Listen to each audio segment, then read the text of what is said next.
Here I have the simulation that I've been working on for quite a while, maybe some months. I think over a year now, yeah. Anyways, I've been leaving it open for like a few hours now. You can see it's just like big object here, small object here. The small one's like orbiting the big one. The big one's moving a little bit, you know, just realistic. Uh, you'd think like if I left this out for a long time, it'd stay like this forever, It's just one thing's this distance away. Other ones, well, they just stay the same distance and orbit at the same speed. But no, you can see the energy here. It's about constant. That's how physics works normally. Total energy right here should stay a constant number. That's pretty good, pretty accurate to what I was going for. But the thing is, if I restart it and you can see the initial conditions, what we see is, no, I didn't start it all the way out there. I started it such that they're just barely touching. And you can see it sticks to it right now, but that kind of raises the question, what happened? How did it go from this close to being how far it was before?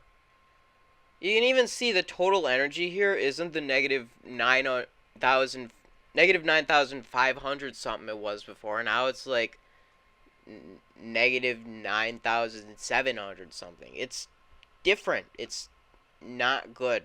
Now, this is already going pretty slow. Like, maybe if I turn it up, you'll see something more so happen. Total energy's about constant. I guess it's changing a little bit more now. But if I go to my settings and I change the gravitational constant, the initial conditions are set using formulas to make it automatically go in a nice orbit, or at least ideally anyways. So if I add another 0 and run it, then you can see here, like, might have noticed it before, there's a little gap under here, but now it's definitely noticeable. Like, what is that? Why is there a gap under there? And it's just there. What is it doing? When you see it come back and do the orbit, like, that gap still remains. It doesn't even go back down. So what this is implying is that the object doesn't end where it started. And you can see here my total energy is just increasing. It's increasing, which breaks the laws of physics. Like, no energy can be created or destroyed, but energy is somehow going into here. How is that happening? If you can see, just look at how far it's already risen off the ground when it gets back to that initial position. If you want to see it even more, I can add yet another 0, run it, and now it's like, what? Ideally, this uses the same settings, so it's actually the same speed when it's over here and it starts, and the increase in gravitational constant in a real physical sense should not do anything other than make it orbit faster, except keeping the same distance from the surface.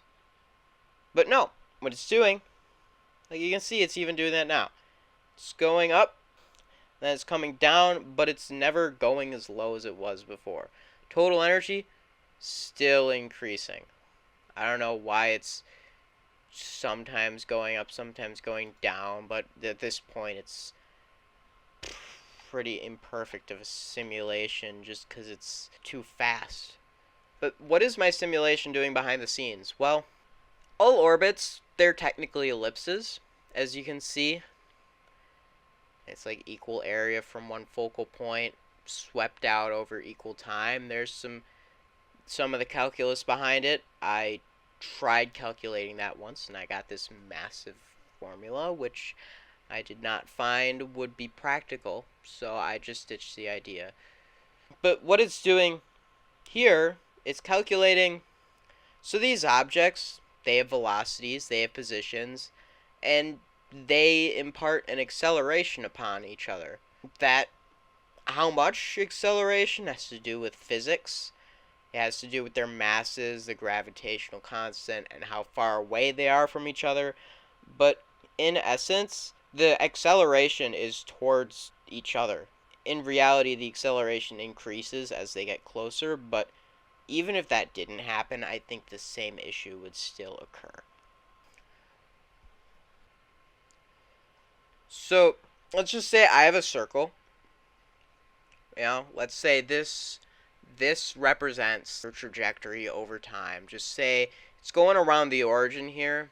It's a perfect orbit. The origin has a whole lot more mass, such that its movement is unnoticeable or something. Or even if it didn't, it would just wobble, always equidistant away. But either way, it would go in a perfect circle. So let's say we have a point on here. Say this represents the object. And it is a position. Now, let's say we know its angular velocity around the circle, and we want to use Euler's identity to calculate where it's going to be in like 1 second. Let's say this means like -1 radians per second, so it's going to go this way, clockwise around it. So we have the circle here. Now, to use Euler's method, we need a differential equation. Well, we have the circle here. Let's just take the derivative. If we do that, we get this equation. Yay, derivative of a circle. We got the simplified derivative of a circle equation. I sure did put a lot of notes on my Desmos. Not that I'm using them that much, but we have this now. Let's say we want to use x, or we have x and y. The speed of it, like if we rearrange the equation, find out what is the x velocity. It depends on the y position, the x position, and the y speed. So I guess we need another formula. So we know the x and y. It's our given variables values that we use to find this point. What we don't know is the speed. So, like, we already know the position was given by this. So, if we have x equals our cosine theta, y equals our sine theta, we take the derivative of them both with respect to time. We get x velocity, negative r sine theta, times the derivative of theta with respect to time, which I have renamed theta t for angular velocity. I had to find it up here, in fact. And y velocity is our cosine theta dv dt, or angular velocity. I already have this defined as x, and I already have this defined as y, so why not substitute them in? That would be pretty cool. So I do that. So I want to find out, like, let's just say from this point, we want to find out what the tangent line is to the circle from there. So to do that, we can use dy dx, which is dy dt over dx dt. So if I do that, I get this over this, which is that. Those cancel out, so the change in angle with respect to time cancels out. It means it doesn't matter in the slope of the tangent line. That makes sense. Like, it kind of visually looks like that. It doesn't matter how fast the thing's going. That point, it's going to be just that. And so then we can substitute x and y in back yet again for our nice and trusty polar equation substitutions over here. And the radiuses cancel out. Well, yeah, the tangent line stays the same no matter how small or big the circle is. So that makes sense. So that we get, it's just cosine over negative sine, which is negative cotangent. That is the tangent line slope. And then we can just use point slope form and just plug it in up here. And as you can see, it doesn't care about how big the circle is. Visually, it looks pretty accurate. So we can use that to calculate Euler's method, but if we look at this already, like we can see if we zoom into it, it looks like it kind of fits. But if I were to use Euler's method, I start here, I travel along the line, and then I'm here, and I want to do it again, like, now I'm far away from the circle. We'll see that visually in just a moment. So we know that we do that by, we do Euler's method by having the x position, initial one, we add the derivative of, like, for example, x with respect to time, change in x, and then multiply that by the change in time, and then you get an estimate of where it's going to be after that time, delta time. And so we can do that for both x and y, plot it out. So all the way over here, because I set the time step to be pretty large. Theta velocity, I set it to -1. That's pretty far. You can see that's like nowhere on the circle. But we want to make it more accurate than that. So let's just like say we have one step. Look, that's one step. But what if we want to do 2 steps? So we start and we go to about here. We calculate it all again, and then we get to about here. We can see that as a visual here. That's closer. Pretty nice. What about 4 steps? Even closer. That's pretty cool. 8 steps? Wow, that's even closer. Now, what about, like, the problem is still, it gets farther away from the original distance no matter what you do. It's gonna still end up increasing. So I coded up this nice visual, and you can see this one up here has a small time step, a large time step, and it goes away pretty quickly. This one, this blue one, vaguely blue there, has a kind of smaller time, half the time step, and it's kind of increasing at less of a rate. This one up here is just still going crazy. It's increasing like crazy now. It's like, woo! How far is it going? And it's gonna just disappear from the screen soon. It's so inaccurate to just use Euler's method on this large of a scale. And even that so precise one down there, that if I reload the page, you can see it looks like it's pretty much sticking to it right now.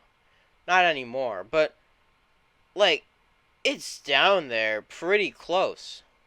But it's still, like, look at how far away it is already. Even with that precise, that fine of time steps, it looks almost smooth in this animation here, unlike these ones. It still goes away. Now, how this plays into what I started with.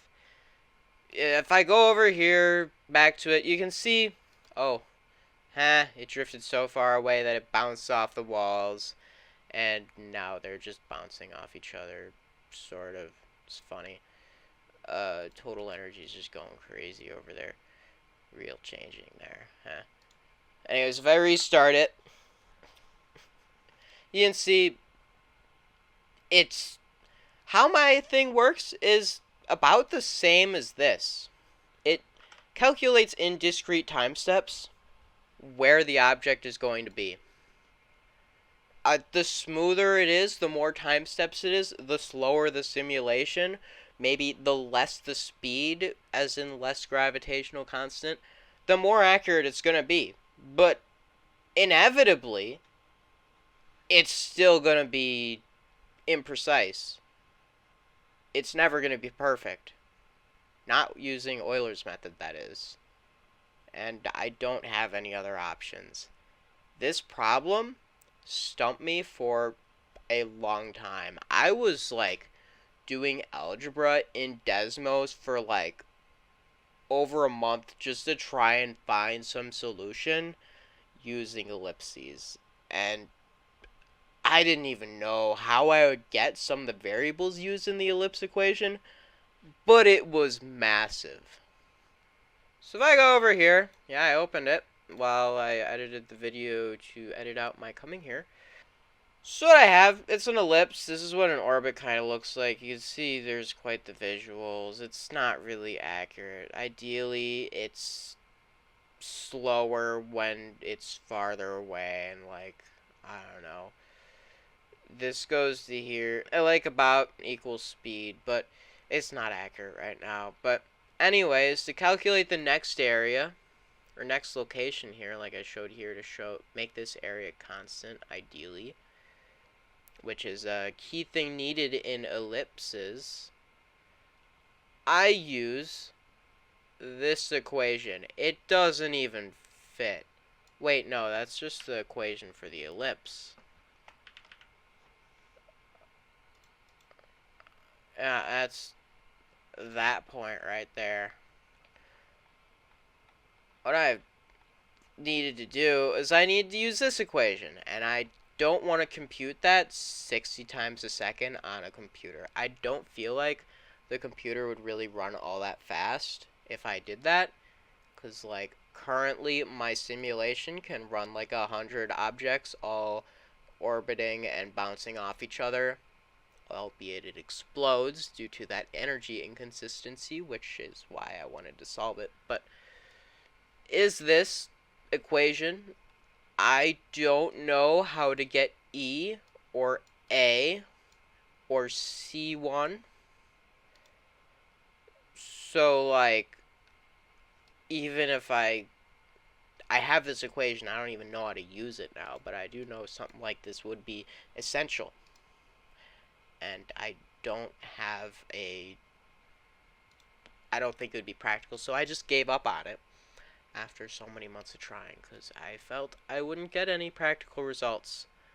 So that is, in essence, the problem I have with my simulation here. It just it wouldn't work. How it works right now, it's just not possible. Which is real sad. We're going to see it bounce off? No? Maybe in the next run.